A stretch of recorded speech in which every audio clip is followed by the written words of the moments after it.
Hi, hello. How are we doing today? Thank you so much for visiting and spending a little bit of your day with me. I greatly appreciate it. One of my cats is off camera, as you can see by his little tail popping up over here in the corner. Whee! There he goes. So today I want to talk to you about King Sorrow, because oh my goodness, oh my word, oh my fuck, oh my god.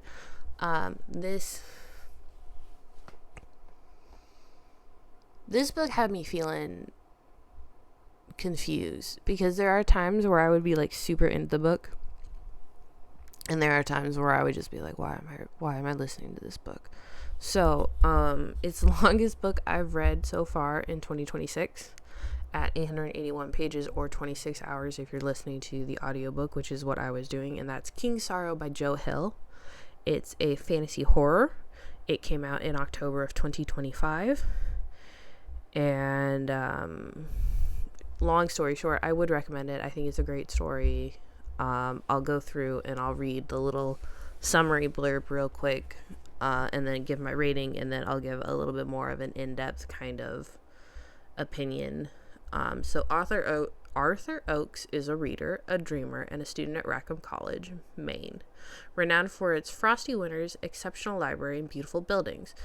But his idyllic and burgeoning romance with Gwen Underfoot is shattered when a local drug dealer and her partner corner him into one of the worst crimes he can imagine, stealing rare books from the college library.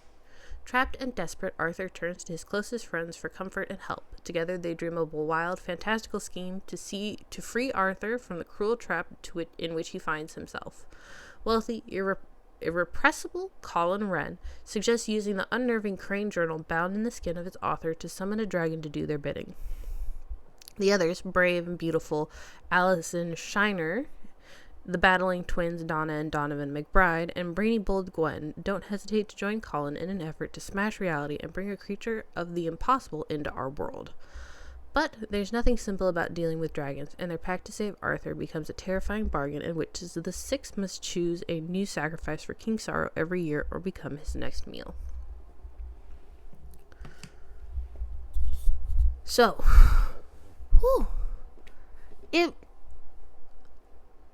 as always, I find this a little misleading, just because it mixes some things up.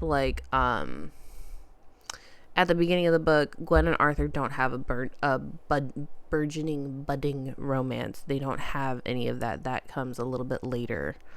It is still at the beginning of the book, but it's not as it seems, where I would assume it was at the beginning. It had already been established. They were new in their relationship.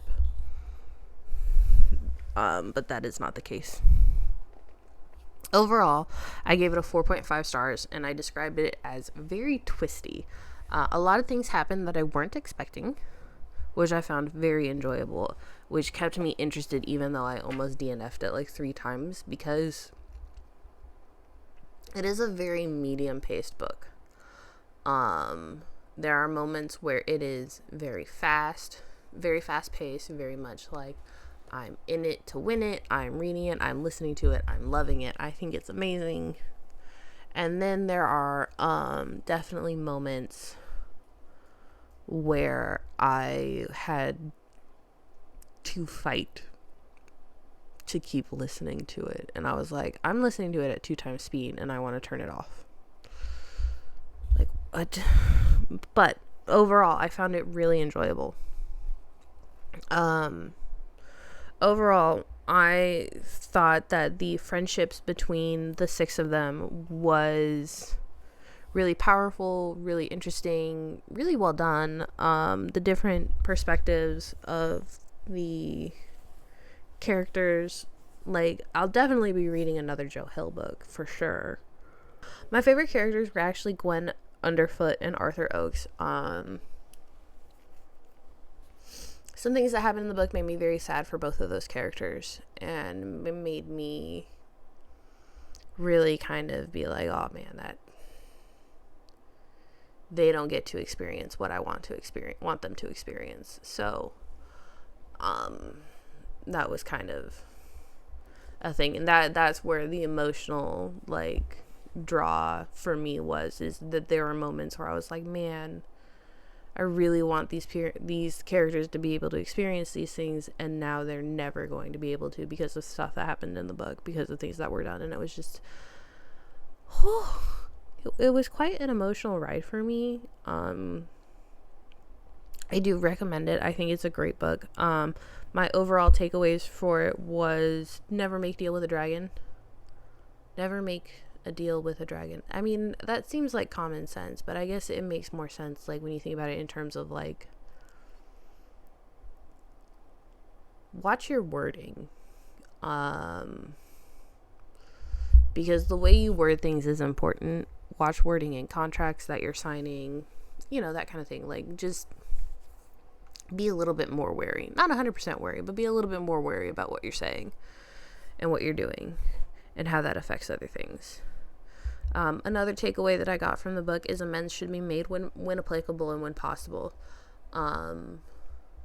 If you owe somebody an apology, give it to them, because you don't know how long they're going to be around. And if you have the ability to try and make that relationship right, you should do that.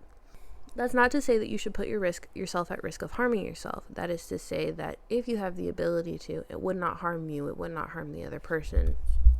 It is important to grow as a person and be better. It felt very, like, the vibe that I felt was a very Arthurian meets Shakespearean tragedy. But not in like in kind of like a, there's an Arthur, there's a Gwen, there's a round table, there's a dragon, that kind of stuff. And then nothing ever seems to go the way you want it to in the book, which is how I view, like, Shakespeare tragedies, is nothing ever seems to go the way you want it to.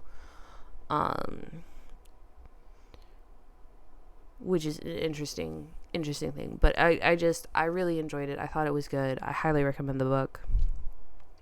Will I be rereading it? Probably not, just because it's 26 hours long. It's 881 pages. I don't see myself purchasing it to add to the collection to possibly read again. But I'm glad I read it. I'm glad I listened to it, and I'm glad that I got it. Like, it exposed me to a new author, which was great. So I will definitely be reading more Joe Hill in the future, but I have other things that I'm reading right now. So, I mean, I just did a haul of all those books that I'm going to be reading. So, yeah. With that being said, I am done talking about King Sorrow. Have a wonderful day. And I will see you. Well, I won't see you. You will see me in the next video. Hopefully, I'll see you down in the comments below. If you liked it, like the video. If you didn't, that's totally fine. I'm not for everybody. If you want to see more of me, go ahead and subscribe. And I hope that the next video goes well. And I hope you have a good day. Bye.